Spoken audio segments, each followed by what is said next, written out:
जत 24 न्यूजमध्ये आपले स्वागत आहे. नमस्कार, जत 24 न्यूजमध्ये आपले स्वागत आहे.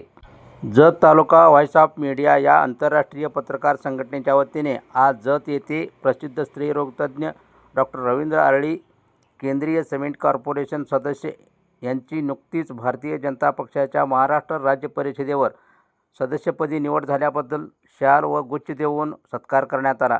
यावेळी व्हॉइस ऑफ मीडिया पत्रकार संघटनेचे जिल्हा उपाध्यक्ष हनुमंत शिंदे, जिल्हा संघटक दत्तात्रय सावंत, जत तालुका व्हॉइस ऑफ मीडिया तालुका संघटनेचे अध्यक्ष मच्छिंद्र बाबर, संघटनेचे तालुका उपाध्यक्ष विनोद राठोड, कार्याध्यक्ष सुभाष कोकळे, तालुका संघटक संतोष पोरे, संपर्क प्रमुख संजय कांबळे, डिजिटल मीडियाचे तालुका अध्यक्ष बाबासाहेब कांबळे, उपाध्यक्ष नेताजी खरात, पत्रकार हल्ला विरोधी कृती समितीचे अध्यक्ष अंबाण्णा माळी, तालुका उपाध्यक्ष वसंत सावंत, डिजिटल मीडियाचे उपाध्यक्ष महावीर मड्डीमनी, तालुका संघटक नागेश ऐवळे आदींनी डॉक्टर रवींद्र अरळी यांना भावी वाटचाली शुभेच्छा दिल्या.